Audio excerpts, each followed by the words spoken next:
mic on.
Mr. Chair, it is 9 a.m. You have quorum. Thank you, Mark. Okay, you can't get yours. Okay, so we're gonna have to do a voice vote on Scott, you can't get in front of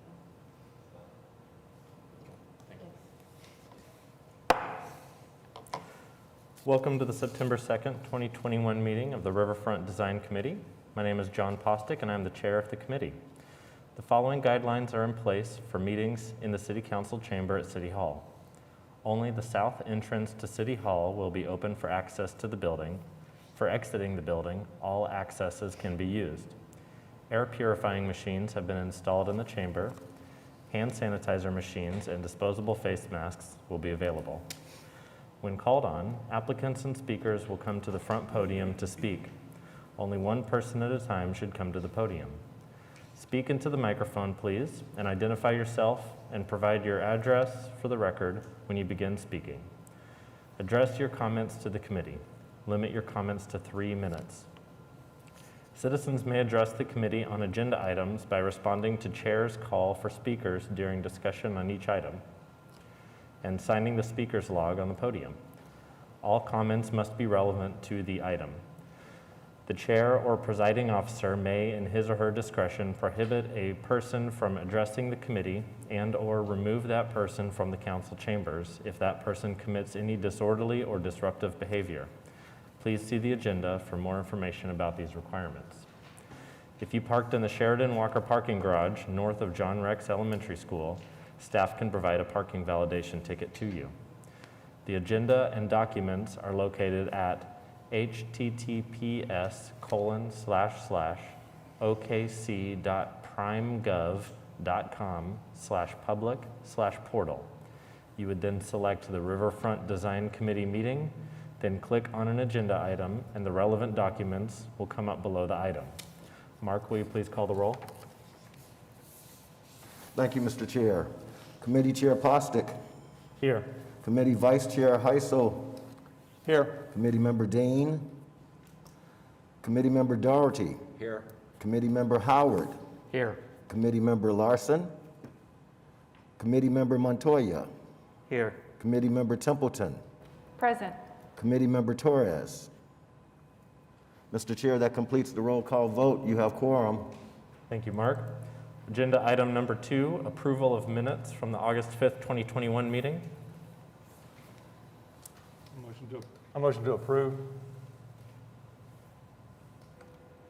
Second. Motion by Heisel, second by Templeton.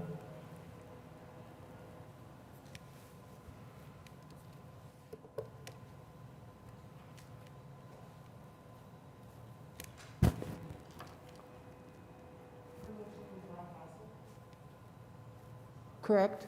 Motion by Heisel, second by Templeton? That was correct. Okay. Thank you.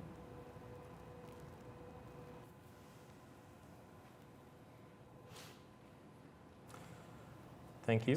So we have Brian Doherty. I don't have a vote from you. I'm in favor. Okay. So if we could capture his yes vote, okay. So 6-3. Vote passes 6-3. Next item, please.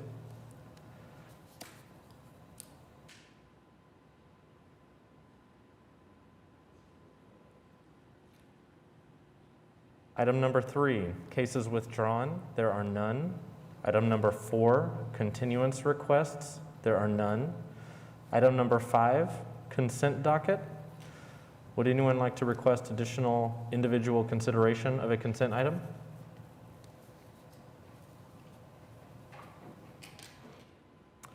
Okay. Item number 6. So we need a motion and a apologize. second to approve the consent docket, please. Apologize. Is there a motion to approve the consent docket? Motion to approve. Howard. Motion by Howard, second by Templeton. Thank you.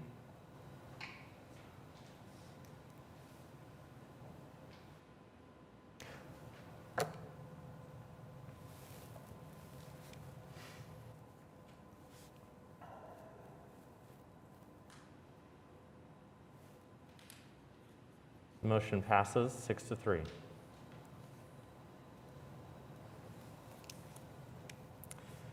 you. Agenda item number 6, cases for individual consideration. Item 6A, SRCA-21-00005R1 at 901 Southeast 5th Street. Laura? Thank you. You all might recall that we had this item back in April for the Barquet. And at that time, you approved, we split it into 2 pieces, and you approved Phase 1, which was the building. And then Phase 2 was referred to staff so that we could resolve the access to the boat ramp issue. And that did get resolved. And a couple of weeks ago, staff administratively approved Phase 2, which is the outdoor dog park area where the boat ramp is. So these pictures right here are from Google Earth, but if I'm not mistaken, where the red arrow is, it's pointing to where the dumpster enclosure is proposed. So there's a lot of things. They're now doing a revision. And the only thing that I've actually discussed in the staff report, because there aren't any guideline or regulation issues with any of the revisions, except the location of the dumpster enclosure. So I would note that the original location of the dumpster enclosure was also adjacent to the right-of-way on the original plan, but I had overlooked the fact that they would have needed a variance for maneuvering in the right-of-way. And so I'd advised them of that we're going to have to come back and get that taken care of. Subsequently, they moved it from adjacent to the building to down at the end of the cul-de-sac. So if you've been out there or looked down and seen it from, say, 35, you will notice that it's kind of like a cul-de-sac that you can't really do anything other than you're turning around and going somewhere because there's no buildings down there. I think there's a maintenance road to part of the whitewater equipment that's down there. A lot of times, all I see is people parking there like they were for the recent boat, a canoe and kayaking competition that was a few weeks ago down there. So they are requesting that they be allowed to have the dumpster down at the end of the cul-de-sac, which will require a variance for maneuvering in the right-of-way because of the location of their uses, the configuration of the site, and the fact that the cul-de-sac really doesn't lead to anything. Additionally, they're going to have to provide me product information for the perforated metal screening for the dumpster enclosure because they're changing the material now. And so you will see a condition for that. And in that, staff looks for the diameter of the opening as well as the distance between them. And I'm trying to see, does it show up on that one where the dumpster enclosure is? Okay, so we'll just leave it on that one for the rest. And so the other thing I wanted to bring out, and this is not because of this particular case, this is because of issues we're having with dumpster enclosures that are located adjacent to the street in numerous locations throughout downtown. While recognizing the ease of pickup the proposed location would allow, staff is concerned that the gates wouldn't be closed after each pickup, and that the dumpster could get placed and left in the street. And there's some really prominent locations if you're around downtown, specifically go up on 11th Street, and there's some really nice dumpster enclosures that were custom made. On the sidewalk side, there's murals, and the murals are beautiful if you know they're there, but the gates are never closed. And so you're always looking into the dumpster enclosure. So you're going to start seeing recommended conditions from staff. And so there's two conditions that I'm including in this recommendation. The gates for the dumpster enclosure shall remain closed at all times. The dumpster shall not be placed in the street or in the right-of-way. And I say it that way because there's a distance between the property line and the curb, and if I say shall not be placed in the street, and they're like, well, if I have it behind the curb, I'm not in the street, but you're in the right-of-way.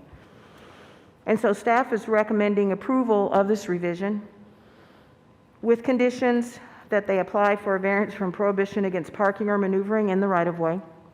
And they have applied for that variance, and it is on the agenda, I think, in a couple of weeks for the Board of Adjustment. Another condition, the proposed perforated metal for the dumpster enclosure shall be as approved by staff. The gates through the dumpster enclosure shall remain closed at all times, and the dumpster shall not be placed in the street or in the right-of-way.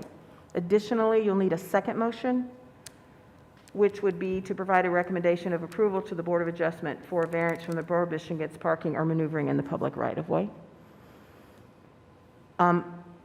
So a representative is here to answer any questions you might have, or if you have questions for staff.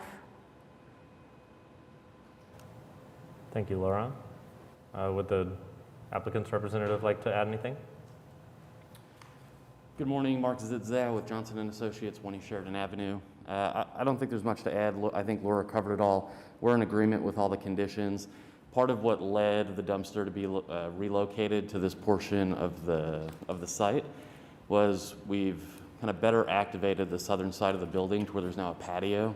And so having the dumpster on that side of the building no longer made sense with potential diners and animals more frequenting the southern side of the building more. So it was relocated to the edge of the cul-de-sac. We agree with all the conditions and would be happy to answer any questions. Thank you.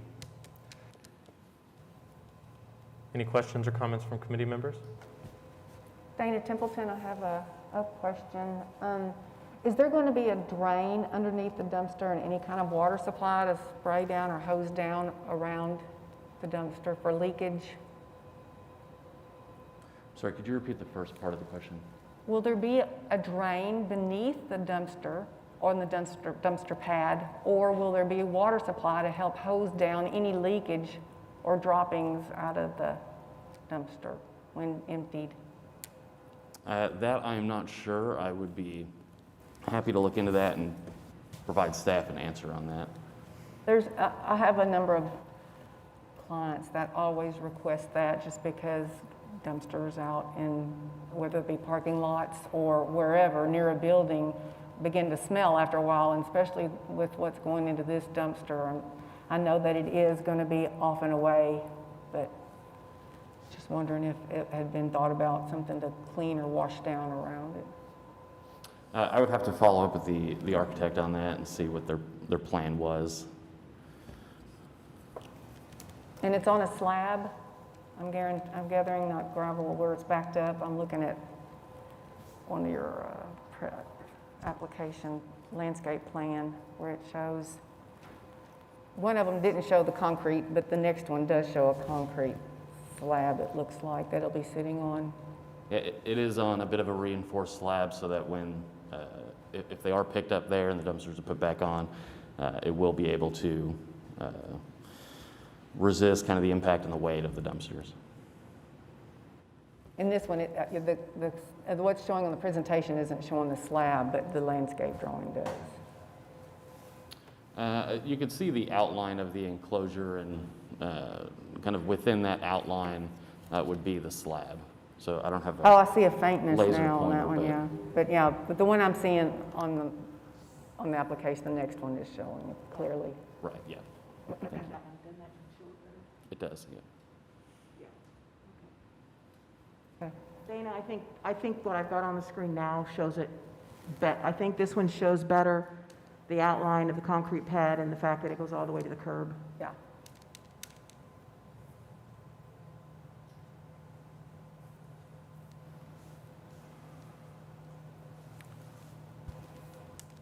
Any additional questions or comments? Then I would entertain a motion.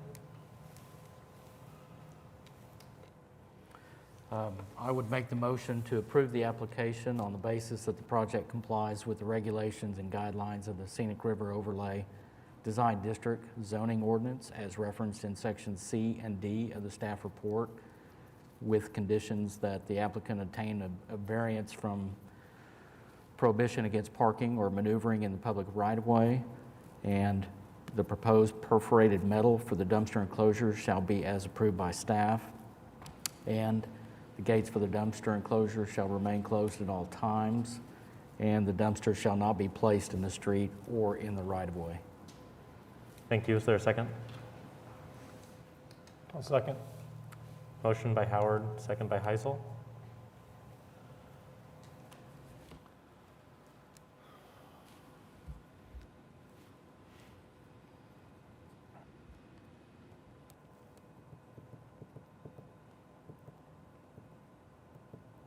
Okay, Brian? Sorry I didn't see it come up. I'm in favor. Okay, so we'll capture Brian if Doherty voted in favor. Thank you. Thank you. The motion passes. It'll be- And now we need a second motion? Is there a second motion? Which you can read straight from the staff report. I'll make a motion, provide a recommendation of approval to the Board of Adjustment for a variance from the prohibition against parking or maneuvering in the public right-of-way. Thank you. Is there a second? Second. Be motion by Howard, second by Templeton. Oh, okay.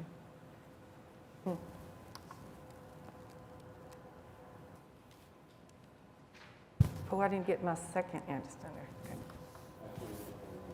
Thank you. When I don't see my vote, You I'm need not to- doing something right. Press the top button and get it back on off presentation. There it is. Got it. Thank you.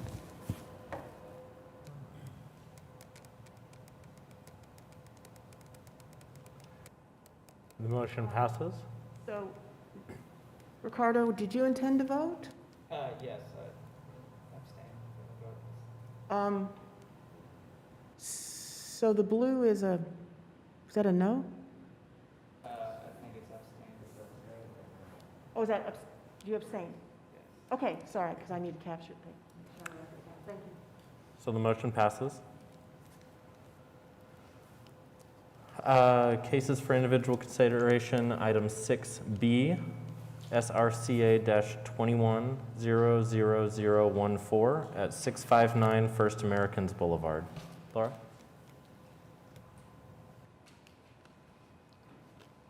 bear with us while we get to that. Laura Griggs, Planning Department, and the legal representative is here for First Americans Museum as well. I won't go into a lot of detail. We had this on your last agenda when their variance came before you in advance of the CA. Normally you don't have it that way. You all recommended approval of the 35-foot tall sign. It has 5-foot sides, equilateral triangle, so all 3 sides count. So SRODD allows 10-foot tall, maximum 50 square feet, and the current sign is about 24 foot wide by 15 foot tall, 360 square feet, and they're wanting to put that new sign up, which will show up on the screen here in just a minute, which for First Americans Museum, they're getting ready to open, I think, in a week. No, the 18th. They're opening on the 18th, and so they're almost there. And as discussed at your last meeting, to provide greater visibility to visitors traveling to the First Americans Museum, we can just leave it right there, Cameron. A larger and taller sign than allowed by SRODD regulations is proposed for this location, and as I said, we discussed that in great detail at your last meeting. They have obtained the variance. They got that actually on August 5th, that afternoon, and staff is recommending approval of the application. As I said, their legal representative is here if you have any questions for him, Michael Murphy. Thank you, Laura. Would the applicant's representative like to make any additional comments? No, we just appreciate you processing this item, and if there are any questions, I'm happy to answer them. Thank you. Are there any questions or comments from committee members? Can you identify yourself, please? Oh, yes, I'm sorry. I'm Mike O'Neill, 522 Colcord Drive, and I represent the foundation operating the museum. Thank you. I just have a quick question. Is there any lighting going Yes, to uplight the sign? it's internally lit. Everything from the word museum up Okay. is lit internally. Those are translucent characters. Below that, it's just a vinyl graphic. Okay, thank you.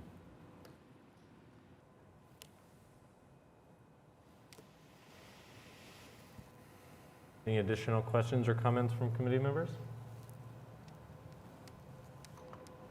If not, I would entertain a motion.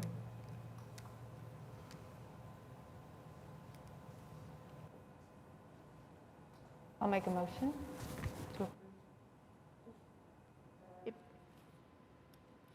You can just read it. I'm getting there, I wasn't all the way there. I'd like to make a motion to approve the application on the basis that is the project complies with the regulation and guidelines of the Scenic River Overlay Design District zoning ordinance as referenced in section C and D of the staff report. Thank you. Is there a second? I'll second. Motion by Templeton, second by Heisel.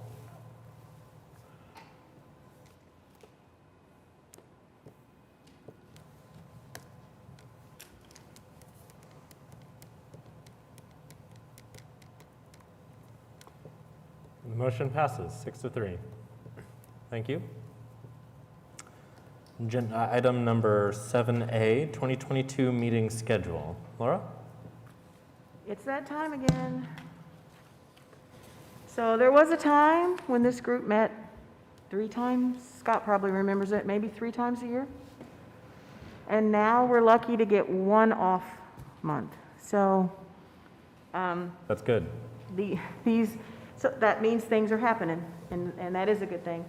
So all of these meetings are on the first Thursday, which is when your standard meetings are. And this is before you for approval. Thank you. Are there any questions or comments from committee members? If not, I would entertain a motion. Motion to approve the schedule. Thank you. Is there a second? It's a motion by Howard, second by Templeton.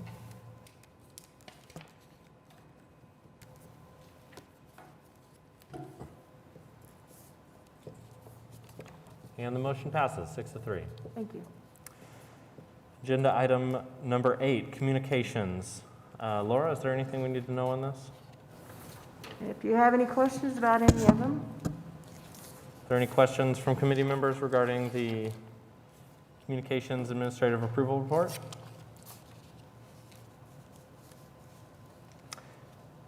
Hearing none. Item B, comments from Planning Department staff. we have a meeting next month. Wonderful. So please check your calendar. I'll send out a quorum call probably sometime next week. And I appreciate your attendance. It's always nice to have a buffer in case, as we did today, we had a member who went out to get in her car and she had a flat tire and she couldn't make it in time. So I do appreciate you all showing up. I was just going to note that we've been saying throughout the meeting that the motions have been passing 6-3. They've actually been passing unanimously, and those 3 are the people who aren't present. Just for to be on the record. It'll reflect that accurately in the minutes, but we haven't had 3 mystery people voting no on the items. Thank you for clarifying. Sure. Apologize for misspeaking. Item number 8C, comments from committee members. Always good to see you all. Item 8D, next meeting date, as Laura mentioned, Thursday, October 7th, 2021. And with that, we will adjourn. Thank you all very much. Does anybody need parking? Nope. Well, hopefully not. You walked, I hope.